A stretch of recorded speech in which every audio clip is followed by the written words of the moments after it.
اور آخر ہم کیا ایک ایسا عمل جس کو ہم بھول چکے ہیں اور جو اللہ کے نزدیک جس کی کوئی معافی نہیں ہے، یعنی شرک، اس کو یعنی ہم نے اس ماڈرن جو دور چل رہا ہے اس میں ہم نے اس شرک کو پہچان نہیں چھوڑ دیا ہے، بلکہ اس چیز کو اب ہم یعنی اپنے گھروں کی ڈیکوریشن، آرائش، ایون ہاؤسنگ سوسائٹیز، وہاں پہ اس کو سجانا شروع ہو گئے ہیں، اور ہمیں یہ پتہ ہی نہیں چلتا کہ یہ جو عمل ہم کر رہے ہیں یہ بیسیکلی شرک ہے۔ اور شرک وہ گناہ ہے جس کے بارے میں اللہ نے قرآن میں یہ ارشاد فرمایا کہ اللہ جس کے چاہے گا قیامت کے دن اس کے گناہ بخش دے گا، لیکن شرک کبھی معاف نہیں کرے گا۔ اور یہ چیز اللہ نے مجھے خوابوں میں بہت بار بتائی، اور ایک خواب میں اللہ نے مجھے یہ بتایا کہ قاسم، یہ دنیا اس سے پہلے اتنی شرک سے بھری کبھی نہیں تھی جتنی یہ آج شرک سے بھری ہوئی ہے۔ پھر اس کے بعد اللہ نے مجھے جو ایگزامپلز ہیں وہ بھی بتائیں کہ شرک ہے کیا۔ تو پھر جب اللہ نے مجھے بتایا تو میں تو خود یعنی پریشان ہو گیا کہ میں تو خود یہ عمل کئی سال سے کر رہا ہوں، مجھے پتہ ہی نہیں چلا۔ اس میں یہ ہے کہ جو بھرے شرک ہیں اس میں تو اسٹیچوز یعنی جو بت بنا کے ہم رکھ لیتے ہیں، ہاؤسنگ سوسائٹیز میں سجا لیتے ہیں، اپنے گھروں کے سامنے جو گملے بنے ہوتے ہیں وہ ہیں، ڈیکوریشن پیسیز ہیں جو مختلف جانوروں کی شکل میں ہیں، اور اکثر آپ نے دیکھا ہوگا وہ ہرن لگا دیتے ہیں دیوار پہ اس کا سر، وہ بھی شرک ہے سارا یعنی۔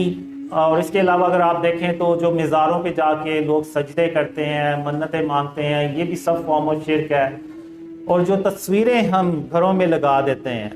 یعنی وہ تصویریں جو فزیکل ہیں، ایک تو یہ ہے نا کہ ڈیجیٹل ہے، ابھی ہم نے خود یہ فوٹو سیشن تصویریں بنوائی ہیں اور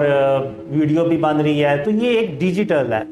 اس کا یعنی آپ کہہ لیں کہ یہ کوئی فزیکل فارم نہیں ہے، بس ایک ڈیجیٹل عکس ہے کہ جب آپ موبائل کی سکرین آف کرتے ہیں، کمپیوٹر آف کرتے ہیں تو سب ڈیٹا میں کنورٹ ہو جاتا ہے، یعنی اس کا وجود ختم ہو جاتا ہے۔ لیکن جو تصویر دیوار پہ لگی ہوئی ہے،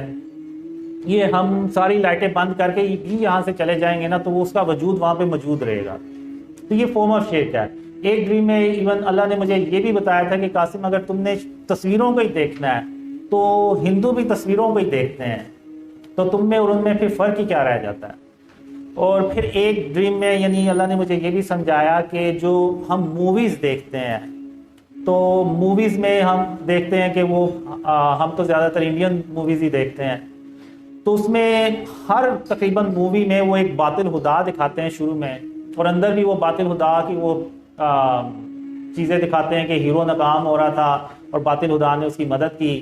اور وہ کامیاب ہو گیا۔ اور یہ پھر ہم موویز اپنے رشتہ داروں دوستوں کو بتاتے ہیں کہ آپ بھی دیکھیں، بڑی اچھی یہ مووی ہے۔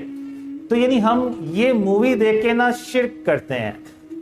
ایسا شرک جس کا ہمیں پتہ ہی نہیں ہے۔ اب اللہ جو ہے نا وہ تمام جہانوں کا رب ہے، تو فلم بے شک ایک وہ فیک سٹوری ہے، فیک جہان ہے، اس کا بھی رب اللہ رب العالمین ہی ہو سکتا ہے اور کوئی نہیں ہو سکتا۔ تو اس میں بھی اللہ کی وحدانیت ہی دکھائی جائے تو ہم وہ مووی دیکھیں، ورنہ ہم وہ مووی نہ دیکھیں، کیونکہ وہ بھی پھر وہ شرک کے زمرے میں آئے گی۔ کیونکہ ہم جب اب شروع میں میں بھی بات کرتا تھا تو وہ کہتے ہیں ہم نے دیکھی ہے، ہم نے یقین تھوڑی کیا کہ وہ ہم اس کے باطل خدا پہ ہم نے یقین تھوڑی کر لیا۔ یقین نہیں کیا تو پھر ہم دوسروں کو کیوں کنوینس کرتے ہیں کہ آپ بھی دیکھیں، یہ بھی اچھی مووی ہے۔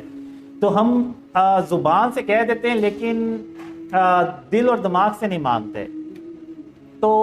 شرک جو ہے نا وہ صرف ہم نے زبان سے یہ اقرار نہیں کرنا کہ اللہ کا کوئی شریک نہیں ہے، بلکہ ہم نے جو اپنے عمل سے بھی یہ بات اللہ کو پروف کرنی ہے کہ ہم عملی طور پہ بھی شرک اور اس کی اقسام سے اپنے آپ کو بچاتے ہیں۔ بالکل ویسے ہی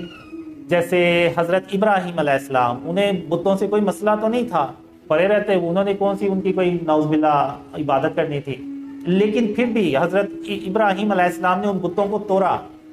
تو ان بتوں کو توڑ کے انہوں نے عملی طور پہ ثابت کیا کہ انہوں نے بھی اللہ کو یہ ثابت کیا کہ وہ عملی طور پہ بھی شرک اور اس کی اقسام کے خلاف ہے اور اس کو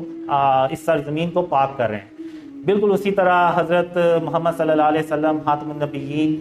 جب فتح مکہ پہ گئے تو آپ صلی اللہ علیہ وسلم نے جو مکہ میں 360 بت پڑے ہوئے تھے ان کو اپنے ہاتھوں سے توڑا اور سارے صحابہ کرام کے سامنے توڑا، اور یہ پوری امت کے لیے قیامت تک کے لیے میسیج دے دیا کہ آپ نے بھی بت شکن بننا ہے، بتوں کو ان کو اپنے گھروں میں اپنے علاقوں میں نہیں سجانا۔ لیکن آج ہم نے خاتم النبیین محمد صلی اللہ علیہ وسلم کی اس سنت کو چھوڑ دیا،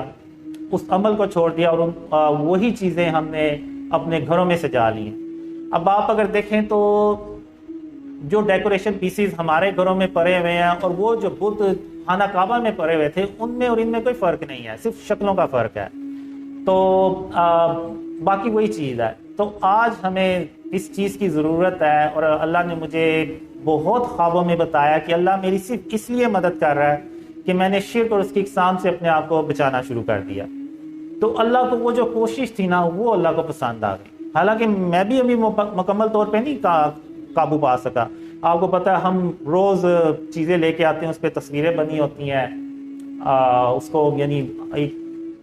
کنٹینیوسلی ایک پروسیجر ہے جو کرنا پڑتا ہے کہ اس کو ختم کرنا پڑتا ہے، تلف کرنا پڑتا ہے۔ ایون اسلامک کنٹری میں بھی یہ جو ہے نا اتنا مشکل ہے ہمارے لیے کہ شرک اور اس کی اقسام سے اپنے آپ کو بچائیں۔ اور مجھے اللہ نے یہی بتایا کہ جب تک ہم شرک اور اس کی اقسام سے اپنے آپ کو نہیں بچائیں گے،